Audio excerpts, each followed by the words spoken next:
So our next session, I think probably the last before the quiz, is establishing biological relationships in living donation, the role of DNA testing. And our speaker is Dr. Vikas C. Mishra. He's head of Lab Services Chimera Transplant Research Foundation, New Delhi. With 14 years of experience in transplant immunology and molecular genetics, he has over 50 publications and serves as a peer reviewer for leading journals. He's also an advisory member of Chimera EQAS and Gene Bandhu Ethics Committee. Over to you, Dr. Vikas.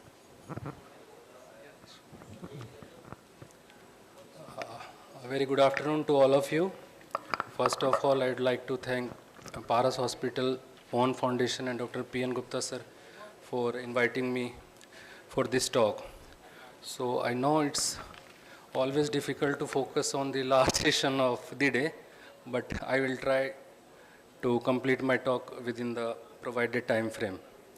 So today I will be talking about the role of DNA testing in establishment of biological relationship in case of living organ donation. So before going to talk about the role of DNA testing in relationship establishment, the first question arises in our mind, why DNA testing is essential under the purview of THOTA.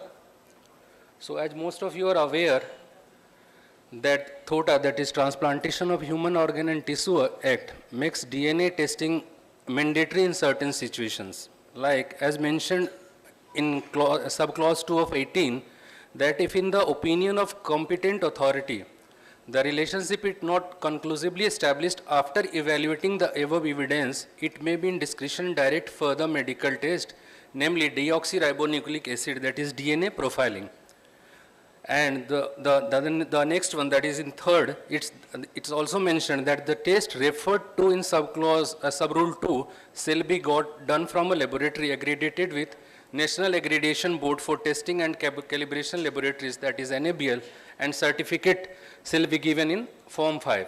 So this information is available on page number 44 on the THOTA Act. So if we summarize, what DNA helps us? DNA helps us in verifying genuine biological relatives. Additionally, it prevents illegal or commercial organ trade, ensure ethical compliances, build transparency and trust. So if we conclude this particular slide, DNA testing is not just a science, it's a legal safeguard for ethics and trust in living organ transplantation. So now, this slide is the basic before understanding the DNA testings. So अब हम ना अपने 10 और 12 की biology में जाएंगे. So we have around basically we all are made up of cells. Cells क्या है? Cells are structural unit of life or basic fundamental of life. So our body has around 30 trillion cells, and all these cells carries 46 chromosomes. Okay. And each of these chromosomes has 3.2 billion base pairs of cells, base pairs, which actually made our DNA. So each of us has a unique DNA, and that's why we can say that DNA is like a barcode, which is unique and different for each of us. Okay. So, and this basic information helps us in identity and relationship testing establishments. So out of those 40 chromosomes, 44 are known as autosomes and 2 are sex chromosomes. And out of those 44 chromosomes, 44 autosomes, half of them, that means for 22, we inherit from our father, and remaining 22 from our mother. So basically it's a biparental inheritance. And if we talk about a sex chromosome, so in case of female, it's X and X, whereas in male, in case of male, it's X and Y. So this chromosomal information is fundamental in the selection and evaluation of DNA tests.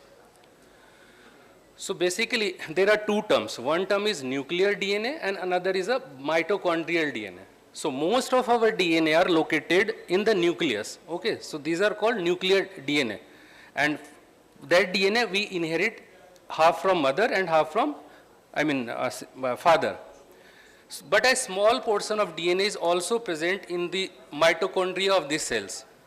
Okay, and this mitochondria of the cell, and this will help us in the establishing the maternal lineages in case of distant maternal relationships. So these are the methodologies especially available for relationship testing. So the most common one जो भी चल रहा है, like human leukocyte antigen, that is HLA typing. अभी भी बहुत सारे transplant centres में HLA टाइपिंग हम कर रहे हैं to establish the relationship, specially in case of direct relationships like father child, mother child, और in case of siblings. But if we talk about the recommendation as provided by international bodies like AAB, that is Association of Advancement and Biomolecules and Biotherapies, HLA is not the core part of DNA profiling technology. The question arises why? Because HLA has low discriminating power to establish a conclusive relationship. What you can observe in cases of your siblings, और जब second degree relatives हैं और distant cases हैं, उसमें HLA बहुत सारा मतलब you don't get the conclusive reports. Okay. So as per the recommendation, like autosomal STR, YSTR and mitochondrial are the core group of DNA methodologies which are accepted across the globe. This is our scope of accreditation of our laboratory, and all these DNA profiling tests are NABL accredited since 2014. So आपको next question arises कि हम किस case में कौन सी methodology adopt करें for relationship establishment. सो इसका basic अगर हम फर्स्ट आंसर देखें तो choice depends on the type of relationship between recipient and potential donor. And for example अगर कोई फादर और चाइल्ड का केस है या फिर कोई मदर और चाइल्ड का केस है तो then you can go with HLA. But again HLA आपको क्या प्रॉब्लम है, HLA कंप्लायंसेस को मतलब लीगल वैलिडिटी नहीं करता DNA प्रोफाइलिंग के लिए. ओके. एडिशनली क्या होता है कि कई बार आपके डिस्टेंट रिलेटिव्स होते हैं for like donation, for organ donation. उस केस में आपको क्या चाहिए कि एज ए लेबोरेटरी पर्सन, ये हमें ना सबसे पहले जो मैंडेटरी चीज़ है टू डिसाइड एनी मेथडोलॉजी कि हम ना फैमिली ट्री ड्रॉ करें. कि जब मैं family tree as a laboratory person draw करूंगा या आप ड्रॉ करोगे पेशेंट एंड डोनर का, ये फैमिली ट्री वो वेरीफाइड नहीं है टू कि जैसे मेरे को मैंने फैमिली मेंबर्स को वेरीफाई किया, ऐसा नहीं है. जस्ट टू अंडरस्टैंड कि लैब को इस पर्टिकुलर सिनेरियो में कौन सा टेस्ट अडॉप्ट करना चाहिए to get conclusive DNA testing reports. Okay. So कई बार होता है कि नहीं मैंने बता दिया कि फादर चाइल्ड है, चलो कर लो, बट एज ए नॉर्म और as a recommendation for before proceeding with any type of DNA testing you should draw up detailed pedigree as much as you can. So this slide shows the inheritance pattern. Like the first one is the inheritance pattern in the case of autosomal STR. As I told you earlier, कि autosomal में क्या होता है, autosomal जो हमारे 44 autosomes हैं उसमें हम हाफ सेट्स क्या करते हैं, फादर से कैरी करते हैं और हाफ सेट्स मदर से कैरी करते हैं. और autosomal STR is known as gold standard of relationship testing और DNA टेस्टिंग. सो आप जब भी अभी जहाँ भी जिस भी लैब्स में आप मोस्टली सैंपल्स भेजते हो वहाँ पे जनरली ऑटोजोमल STR एनालिसिस वो परफॉर्म करके आपको देते होंगे. ठीक है. The second one is YSTR migration. हम अभी थोड़ी देर पहले YSTR माइग्रेशन की बात कर रहे थे. तो you can see like marked it in orange. जो ऑरेंज वाला पाथ चला रहा है ना from first generation to second to next to next, आप देखोगे सारा वाई जो ऑरेंज कलर्ड है ऑल दोज आर कॉमन. अगर आप फर्स्ट वाले से देखो तो वो उसने जो पहला पेयर था मेल का, उसने अब जो नेक्स्ट मेल की वो है जनरेशन है उसको भी वही Y क्रोमोसोम ट्रांसफर करा, नेक्स्ट वाले ने भी वही Y क्रोमोसोम ट्रांसफर करा, उसके नेक्स्ट वाले ने भी वही YSTR ट्रांसफर करा. So basically YSTR chromosome analysis helps you in cases where patient and donor are paternally related to each other. Like in second degree और थर्ड डिग्री. डायरेक्ट में तो आप कर लेते हो, सिबलिंग्स हैं, आप ऑटोजोमल STR कर लो.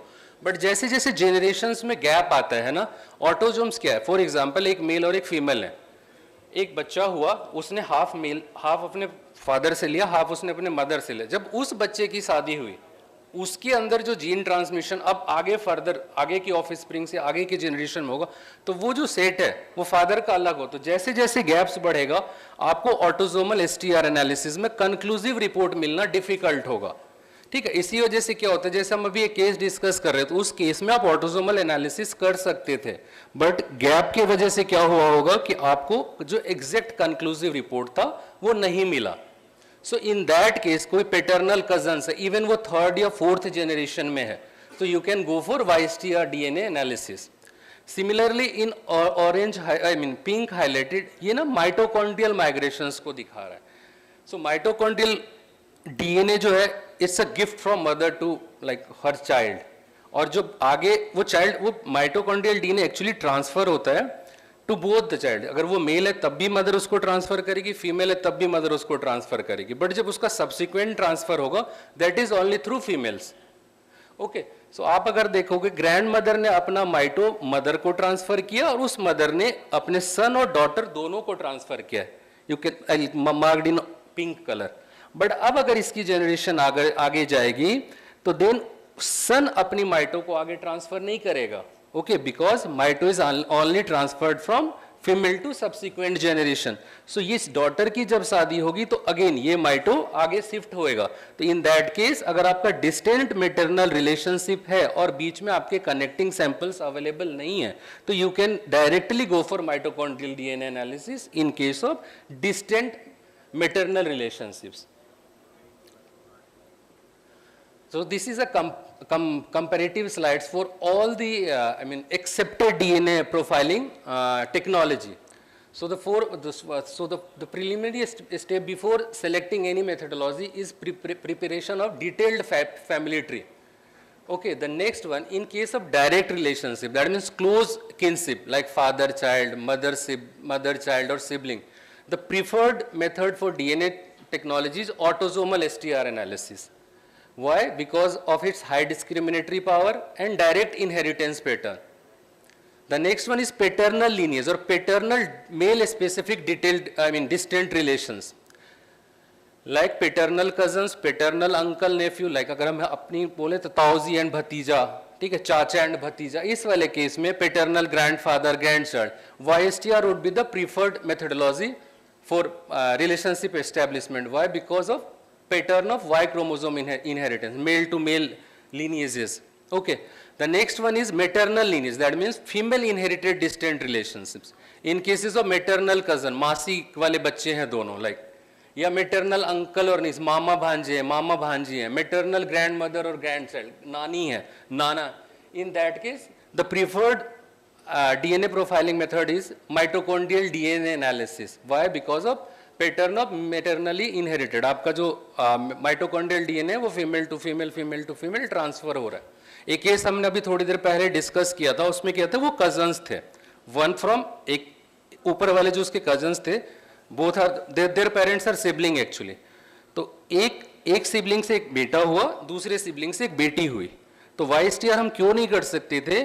ऊपर तो वो सिबलिंग्स थे, ठीक है, बट उस मेल ने तो अपने बच्चे को YSTR ट्रांसफर किया, बट जो फीमेल थी उसका YSTR ब्रेक हो गया क्योंकि उसका हस्बैंड किसी और फैमिली से था.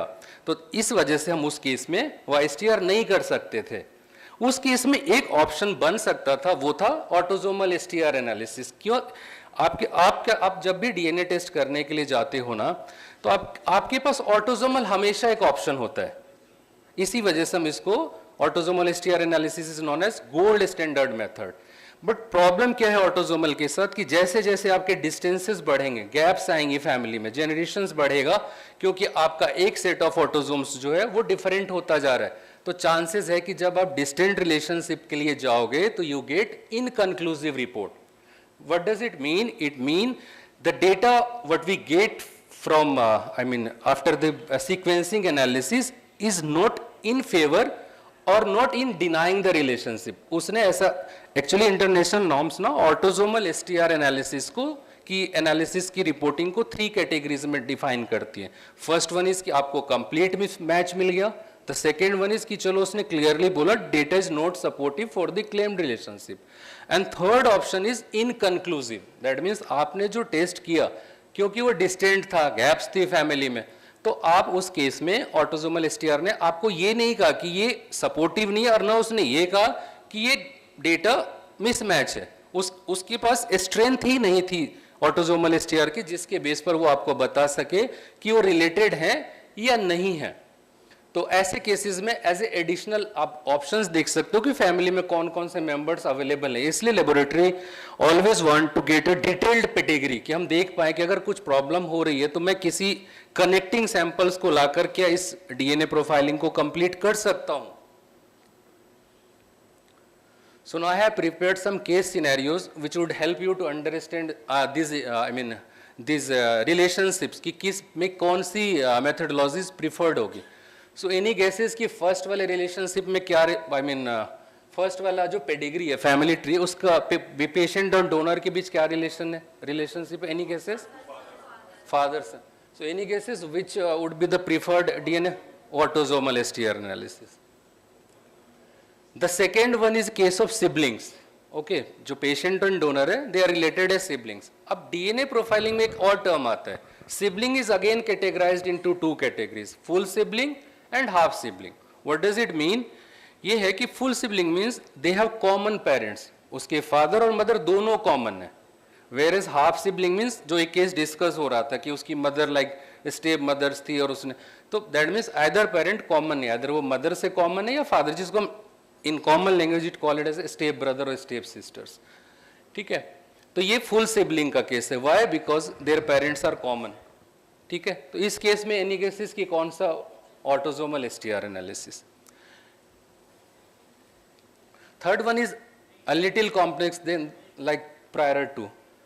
What is the relationship between patient and donor? Cousin brothers. But for a DNA testing perspective, they are paternal cousins. Okay, so we can go for autosomal STR analysis. Okay. But as these are cases of second or third generation, maybe there are chances that we do not get the conclusive reports. So if your hospital or your like authorized members approves, then we can go directly for a YSTR analysis. Why? Because YSTR analysis give you that both this person like donor and patients are paternally related. इसका जो Y chromosome है वो same है, उसने एक ही Y chromosome inherit किया है. The next case is क्या है? Any guess? हाँ, niece to uncle. And in DNA profiling, basically it's maternal uncle and niece, that is mama and भांजी. Okay, ठीक है. अब मामा भांजी को अगेन आप दो तरीके से कर सकते हो. प्रीफर्ड चांस, कई लोग जो कहते हैं कि नहीं मुझे तो परसेंटेज और मुझे तो स्ट्रेंथ वाइज चाहिए, तो आप directly go for autosomal STR analysis. Again there are 3 scenarios. आपको कंप्लीट मैच की रिपोर्ट भी मिल सकती है, बिकॉज जीन ट्रांसमिशन के पैटर्न को कोई नहीं जानता कि उसने अपने फादर से क्या सेट लिया था, उसने अपनी मदर से क्या सेट लिया. हो सकता है कि वो सिबलिंग फुल मैच हो सकता है वो सिबलिंग में मिसमैचेस हो बहुत सारे मार्कर्स पे.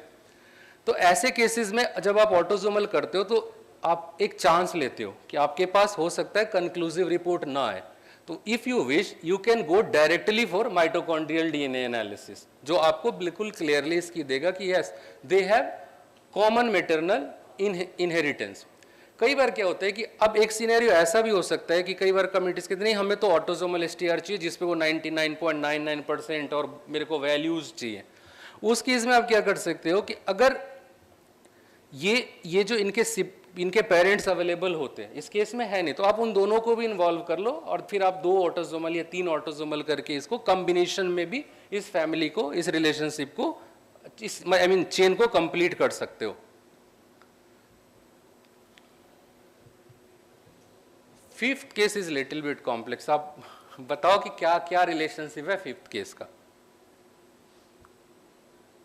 ये एक्चुअली इस केस सिनेरियो से ना बहुत इजीली अपने पेशेंट्स को काउंसिल कर सकते हो कि विच DNA testing methodology is preferred. Cousin brothers, paternal cousin brothers. अब आप जब इस फैमिली ट्री को देखोगे तो आप देखो फर्स्ट जनरेशन, देन उनके 2 सिबलिंग्स हुए, देन उनके फर्दर उनके सबसे, तो ये 3rd और 4th जनरेशन का केस है. अब ऐसे सिंपली हम देखें तो बड़ा कॉम्प्लिकेटेड सा लग रहा है कि यार कैसे इसको हम कर सकते हैं.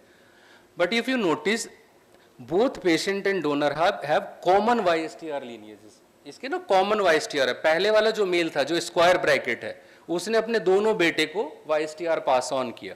पहले वाले बेटे ने अपने नेक्स्ट बेटे अपने बेटे को पास किया YSTR.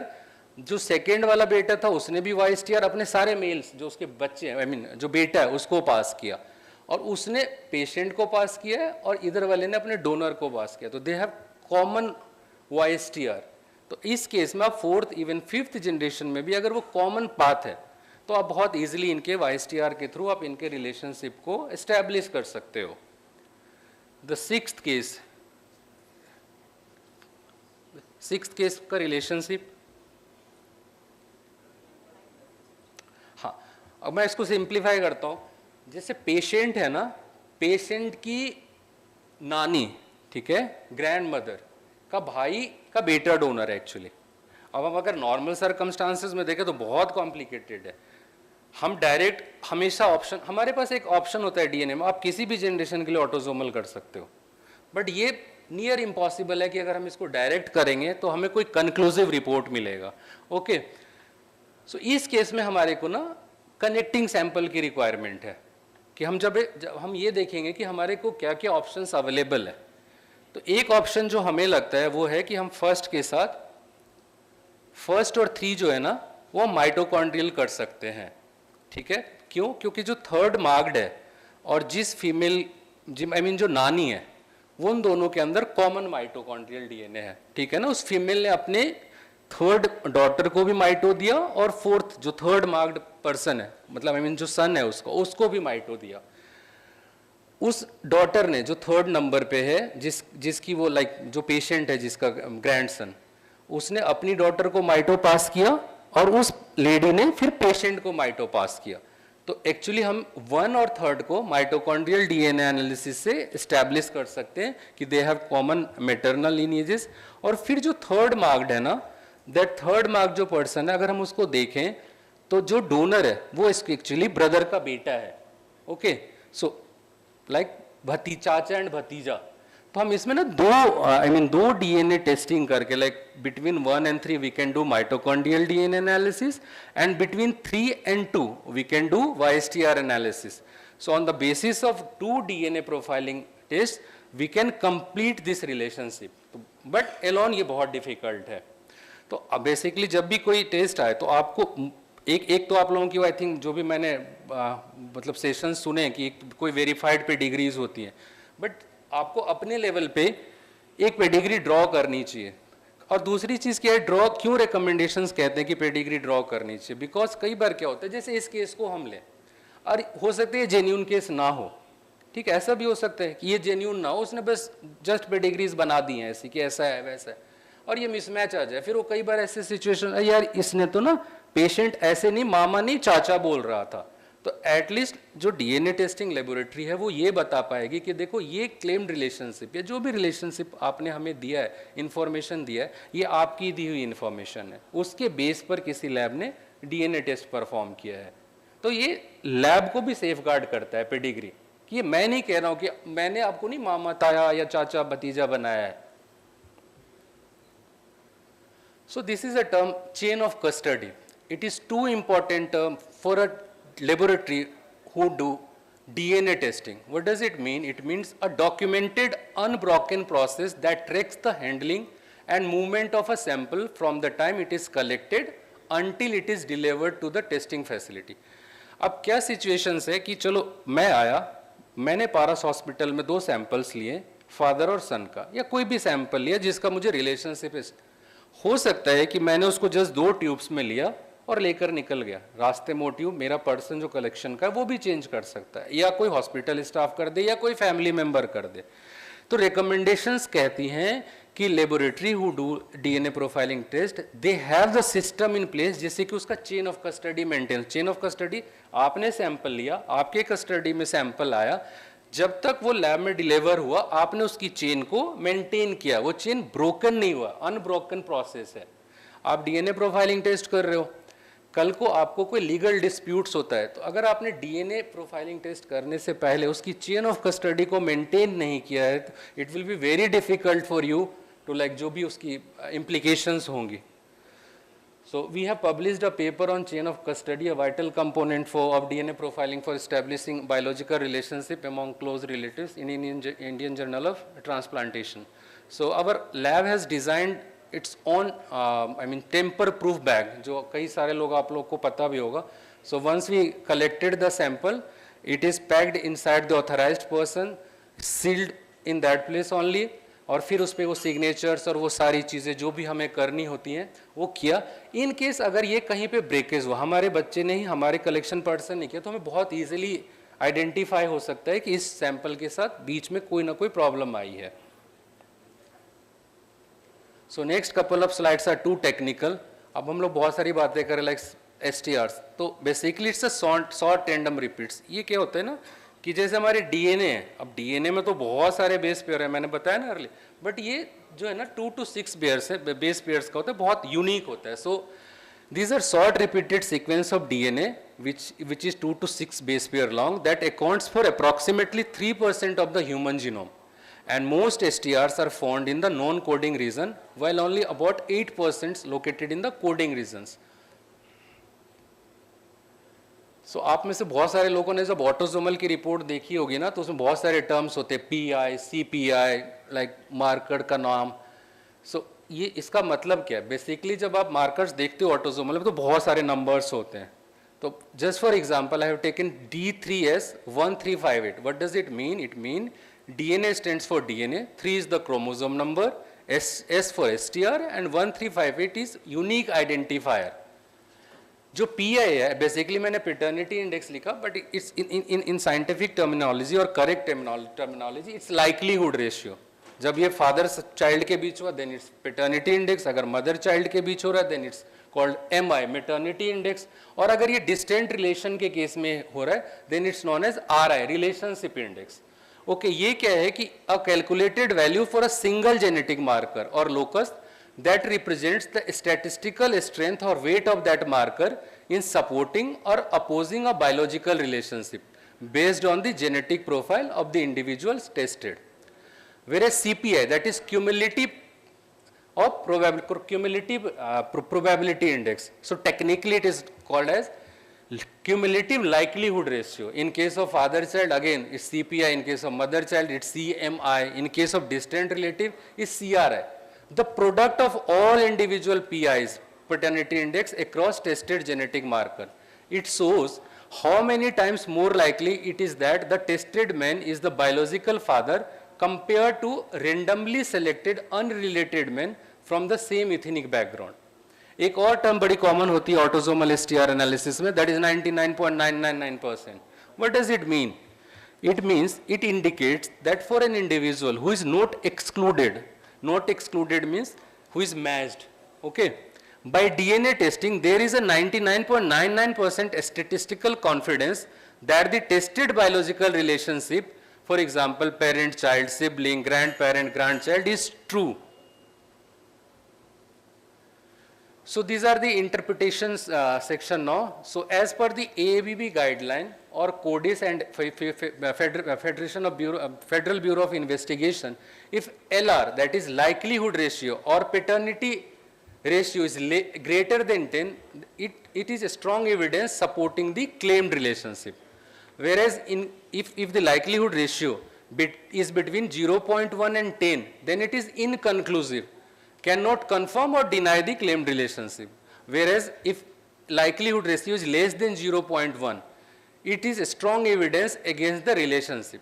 So ये जो सारे formulas हैं और ये चीज़ सारी जो information है, likely it's heavily depends on population allele frequencies. For example, मैं North India का हूँ, मेरा STR किसी particular marker पे 22 और 22 है, और कोई नामीबिया का पेशेंट है, मे बी उसका जो, अगर मैं अपने मार्कर को अपनी इंफॉर्मेशन को उनके डेटाबेस में सर्च करूं तो उनके लिए बड़ा यूनिक होगा, क्योंकि उनके यहाँ हो सकता है उस पर्टिकुलर मार्कर के लिए कोई दूसरा जीन कॉमन हो, तो जो हमारी स्ट्रेंथ आएगी ना वो फॉल्स स्ट्रेंथ आएगी.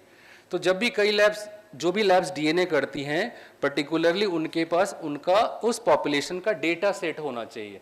So Chimera, so using an Indian specific scientific database improves accuracy, reliability and validity in relationship testing for the Indian population. We have developed such database reporting autosomal STR analysis in accordance with CODIS standards, combined DNA indexing system. So we have published this database in around 4 or 5 years back in the Journal of Gene Reports. So these are again too technical. This is the raw data of autosomal STR analysis. कई बार आप लोग करते हो, अच्छा sorry मफाद निकाल, कई बार होता है ना कि चलो हमारे को जल्दी जल्दी दे दो, हमारा पेशेंट बड़ा क्रिटिकल ये ले, बट जब सीक्वेंसिंग में क्या होता है, इस तरीके का डेटा आता है जिसको हम बोलते हैं electropherogram.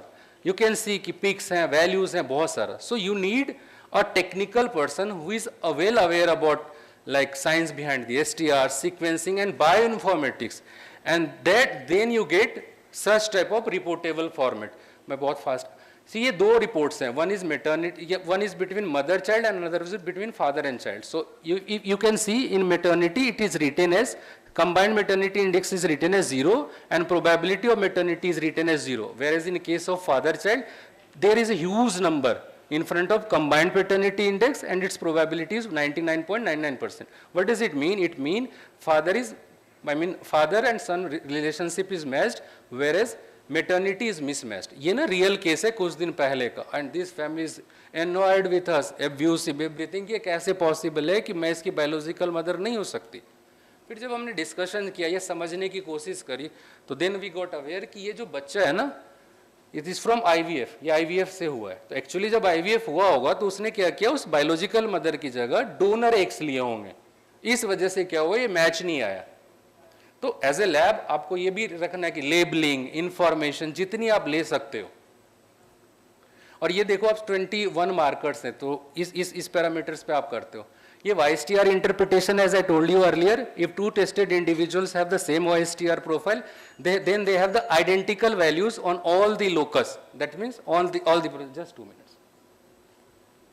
And this is the mitochondrial raw data, which we again converted into this format for easy reporting or for reporting purpose. We have again published this mitochondrial DNA analysis tool for establishing relationship in live-related organ transplants few years back.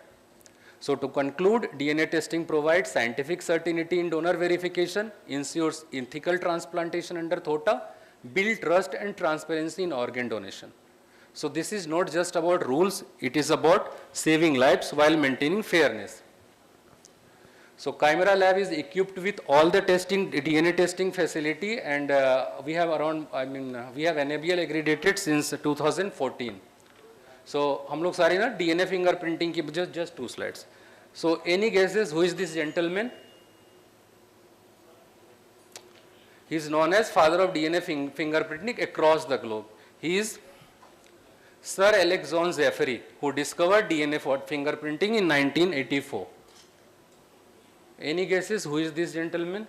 He is known as father of Indian DNA fingerprinting. So it's Dr. Lalji Singh from CDFD. So thank you so much. Thank you, Dr. Vikas. I would request Dr. Bhargava, if you can felicitate Dr. Mishra.